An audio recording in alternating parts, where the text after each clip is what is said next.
Warning.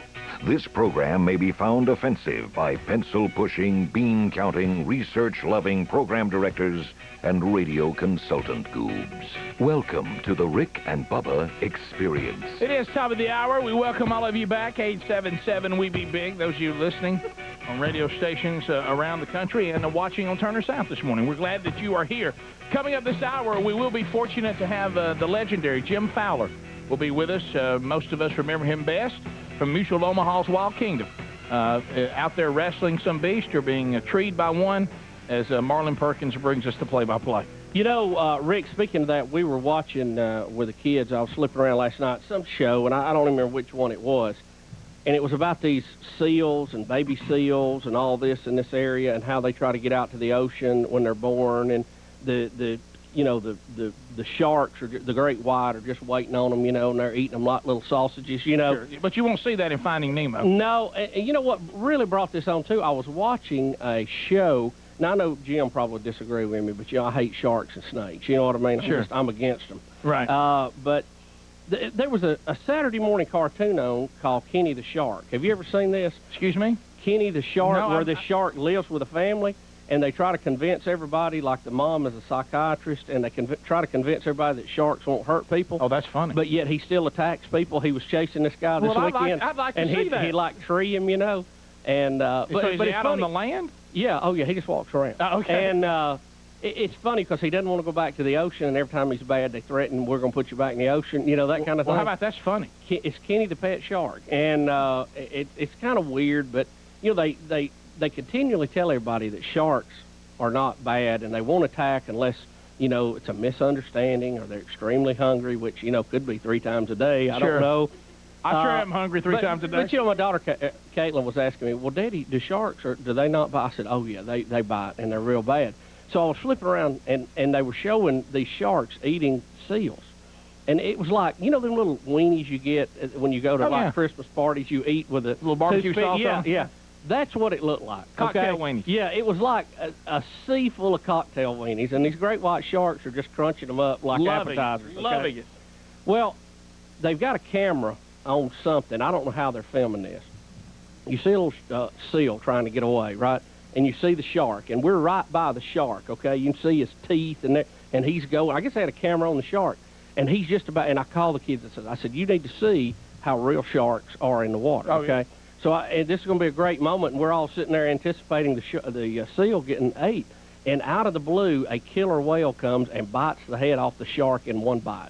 I mean, Rick, he clipped him like somebody ran a red light. You know what I mean? It was unbelievable. Now I know why they call them killer sharks. Oh, yeah, they're serious. I mean, killer whales. Yeah, I guess.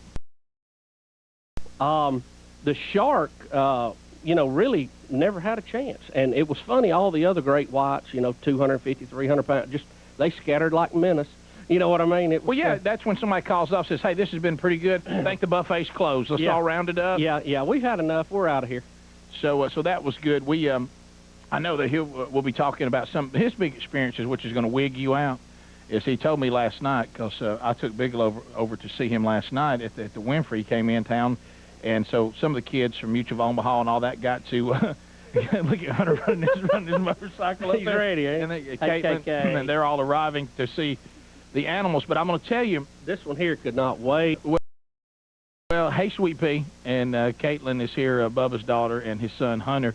Last night, it was funny because, you know, you don't know what animals your kids are supposed to be, and you kind of depend on Jim to give you a heads up. Right. And he was holding this black leopard cub, which we'll have on here later.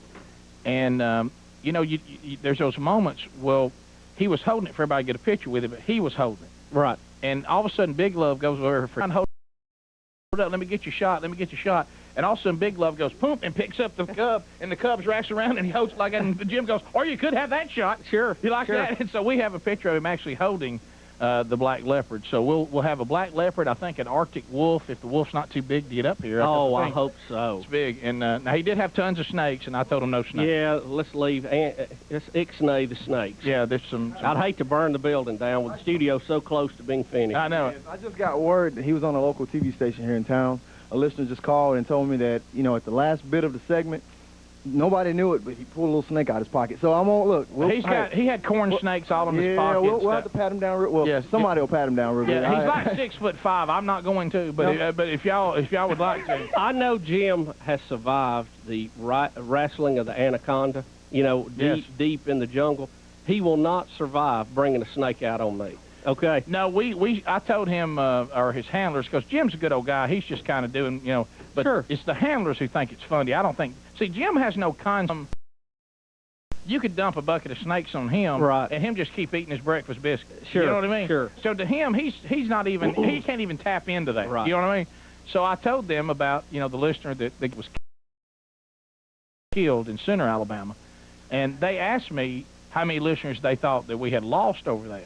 And I said, well, you know, to me, it does. If one of the hosts kicks you in the chest and kills your pet snake. We may have lost her, but good riddance. And you know what? I said, who wants witchy woman, you know? I told him, though, that I thought her kids still listened because they wanted the snake killed, too, before it killed them. Right, sure. You know, so that was no problem. So well, just tell Jim I'm armed, and I'm not responsible. I know, well, and he's got a bad knee, so you could probably take him without much trouble because he's hobbling around pretty good. Because he said the doctor bumped his knee surgery to make sure Kobe Bryant, I don't know what he was, you know, do we really want Kobe at 100% after his latest behavior? You know, maybe it'd be good if Kobe was limping a little bit. If he was limping a little bit, maybe he'd have a chance to get away. You know what I mean? So we'll see how that goes. Okay. But so Jim was good. He was wanting not to put the snake on you. But what I'm worried about is the handlers. I do have my friend from high school, Donnie Adams, knows it's serious, but I worry that there may be people there that don't know. Well, if they want to lose their snake and possibly Jim, it's up to them. The question they have to ask, is it a good... A day in a jury in this state will convict me because I have given plenty of warnings on this. Well, the thing that was the deal is, the thing you have to worry about is that the Mutual of Omaha moment you want on the Rick and Bubba show is you tearing corn snakes apart like as if you're pulling taffy? Sure, sure. Is that, you know what I mean? Is that the Mutual of Omaha moment you're looking for? All right, let's go to Daryl in Sylacauga. Hey, Daryl, how you doing? Hey, I'm okay. Hey, buddy. What's up, buddy? Monkey grass. Hey, thanks for calling, buddy. Time I got to talk to y'all. I've listened to you ever since you were in Gadsden on 103. I believe it was the Q. It is. You know, we're in Sylacauga tomorrow at Walmart signing CDs. I heard that. I'm looking forward to seeing y'all tomorrow. I hope to get your autographs. I had got an autograph several years ago when I was a kid. It was so long ago I can't exactly remember what this guy did. His name was Stan Brock. And I'm thinking he was with Mutual Omaha's Wild Kingdom also. Well, we'll ask Jim. I don't know, Stan. You know, was there a latecomer or was he the backup to Jim when Jim was Could hurt? Have been. When Jim was hurt, was Stan the guy? I've got his picture here. He's a big guy. He's muscular, and he's wrestling a leopard here in the picture that I've got an autograph. Stan Brock, and I remember watching Mutual of Omaha's Wild Kingdom when I was a kid. That and Walt Disney, that's the only thing on Sunday night. Yeah, we didn't miss it. Caitlin, you asked me if there were going to be a couple of animals here. Do you remember what you were wanting to see? But I hope to see y'all tomorrow in Sylacauga. Thanks, Daryl. We'll see you there. Bro. Okay, y'all have a good one. Ask Uncle Rick what animals you want to see. What do you want to see? Tell him what you want to see, KK. A peacock? A peacock. And what else? You got to talk into that so he can hear you. What else?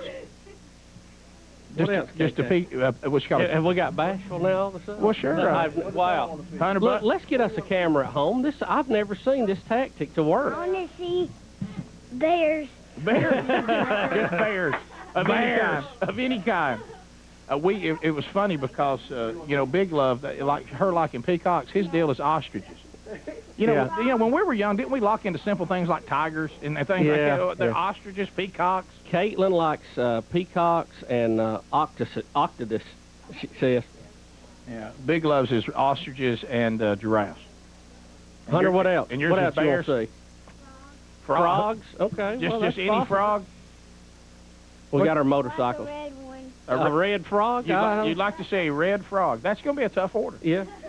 You know what? It's better than a corn snake, though. Do you want to see a snake? You do? No. See it out in the parking lot. I thought genetically he would have just said no without even knowing why he was saying it. Well, he's been led astray. You know, it's an education establishment. But, you know, let him play with anything at school now. It's Disney's fault. Walt Disney's fault. Yeah. Snakes don't talk. Well, they did once. Yeah, well. All right. Got in trouble. 10 minutes past. You'll learn, son. You'll learn. We'll be back.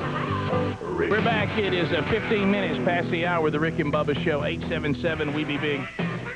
Well, as promised, The legend. The legend, Jim Fowler, is with us. Jim, good morning. How are you, sir? Pretty good.